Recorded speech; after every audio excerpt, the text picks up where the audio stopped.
तरह से मौत को दावत दी जा रही है जम्मू के अलग अलग चौराहों पर। मैं बात कर रहा हूं ट्रैफिक सिग्नल्स की। किस कदर ये सिग्नल्स लगाए गए थे और इनका काम क्या था, ताकि लोग आसानी से गुजरें, यहाँ से गाड़ियाँ आसानी से गुजरें, ताकि पता चले मुझे कहाँ से गुजरना है, रेड लाइट कब हो, ग्रीन लाइट कब हो, येलो लाइट कब हो, तब मैं यहाँ से गुजरूं। लेकिन जब न्यूज़ इनसाइडर की टीम ने इस सब पे जानने का सोचा और जब इन जगहों पर हम आए तो देखा बहुत से चौराहों पर अभी भी ये लाइटें जो है वो नॉन फंक्शनल है। किसी चौराहे पर जो है वो लाइट काम कर रही है, वो सिग्नल लाइट काम कर रही है, लेकिन अक्सर ये देखा गया वो नॉन फंक्शनल है, वो नहीं चल रही है। ऐसे में एक जम्मू कश्मीर का एक मशहूर अखबार है, उस पर यह खबर छपी है कि जब फैसल कुरैशी जो एसएसपी ट्रैफिक जम्मू है, उनसे जब सवाल किया गया कि ये लाइट्स जो है वो नॉन फंक्शनल है, उन्होंने कहा कि ये ट्रैफिक की जिम्मेदारी नहीं है, बल्कि ये जिम्मेदारी है जम्मू म्यूनिसिपल कॉरपोरेशन की।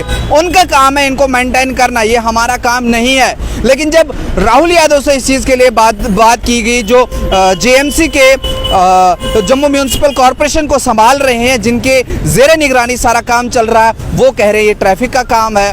अब दोनों ट्रैफिक डिपार्टमेंट जेएमसी को थोप रहा है और जेएमसी ट्रैफिक विभाग के ऊपर इस जिम्मेदारी को थोप रहा। लेकिन इसके बीच में मारा कौन जा रहा है? एक आम शहरी, एक आम शख्स, एक स्कूली बच्चा, एक आम आदमी, एक गांव से आया हुआ लोग, या यहाँ का जिसको पता नहीं चल रहा है कि ग्रीन लाइट कब है और मैं रास्ता क्रॉस कर लूँ। गाड़ी वालों को नहीं पता सामने रेड लाइट है, मैं जाऊँ कि ना जाऊँ क्योंकि लाइट तो बंद है। ऐसे बहुत से नज़ारे, ऐसे बहुत से सीन आप मेरे साथ इन विजुअल में देख सकते हो। हमने पूरे शहर का दौरा किया और ऐसे में बहुत सी एक लंबी फहरिस्त भी हमारे पास है, कितने नाम गिनाए कि जहाँ पे लाइटें जो है वो नॉन फंक्शनल है। लेकिन ऐसे में बहुत सारे सीसीटीवी कैमरा जो है वो इंस्टॉल किए गए हैं, लेकिन वो पकड़ किसको रहे हैं? जिसके सर पे हेलमेट नहीं है, जिसको गाड़ी के अंदर बैठ के सीट बेल्ट नहीं लगा है, उसको चालान जा रहा है। अबे जो चालान आप बाकी करते हो वो पैसा किधर जाता है? इन ट्रैफिक लाइटों को ऊपर अगर आप लगाओगे, कहीं ना कहीं ये फंक्शन करेंगी और जम्मू स्मार्ट सिटी बन रहा है। ये जो दावे कर रहे हैं, ये कहीं ना कहीं ये सब चीज़ें जब सामने आती है ना, ये इन सब चीज़ों की पोल खोल देती है कि कहीं ना कहीं ये दावे जो है वो बराबर बेकार और नाकारा साबित नजर आ रहे हैं।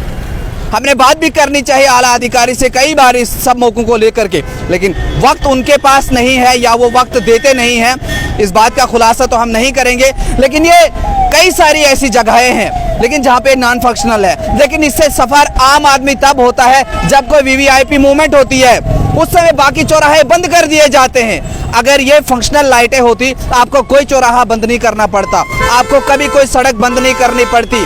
आप आराम से सिग्नल्स को चालू करते, लोग निकल जाते, कोई ट्रैफिक जैम नहीं होता, एलजी भी निकल जाता, कमिश्नर भी निकल जाता, चीफ सेक्रेटरी भी निकल जाता। लेकिन जब आप इस तरह के बंद रहेंगे तो कौन कहां से गुजरेगा, ये सोचने वाली बात है। क्योंकि आपको याद होगा कुछ दिन पहले डोडा के मकाम पे एक सड़क हादसा हुआ था, उसने सबकी आंखें खोल दी। सबने बड़े बड़े दावे किए, रोड सेफ्टी अवेयरनेस और भी बहुत सारे प्रोग्राम, ये करो वो करो, लेकिन जो करने वाली चीज़ें हैं वो रह जाती है। हिली एरियाज़ में, पहाड़ी एरियाज़ में एक्सीडेंट तो होते हैं, उनके लिए क्रैश बैरियर है, लेकिन शहर के अंदर जो ये सब चीज़ें हो रही है उनके लिए ये ट्रैफिक सिग्नल थे, लेकिन इस तरफ किसी का ध्यान नहीं है। उम्मीद और तवक्का करेंगे कि ये खबर आने के बाद, ये खबर चलने के बाद शायद जम्मू के जो कई सारे चौक हैं उनके अंदर इस ट्रैफिक लाइट को जो है वो बहाल किया जाए, इन सिग्नल्स का जो है लोगों को पता चले, ताकि आने वाले कल में कोई ऐसा नुकसान ना हो जहां किसी की जान पड़े, जहां कई हजार रुपए इसको लगने होंगे, वहां किसी की जान जाएगी और फिर डिपार्टमेंट जो है इन सिग्नल्स को सुधारेगा। आपकी इस पे ऊपर क्या राय है, जरूर कमेंट सेक्शन में दीजिएगा। और भी जम्मू में किसी नई बात को आपके सामने लाना होगा, कमेंट सेक्शन में जरूर लिखिएगा और आप तक हम जरूर वो पहुंचाएंगे।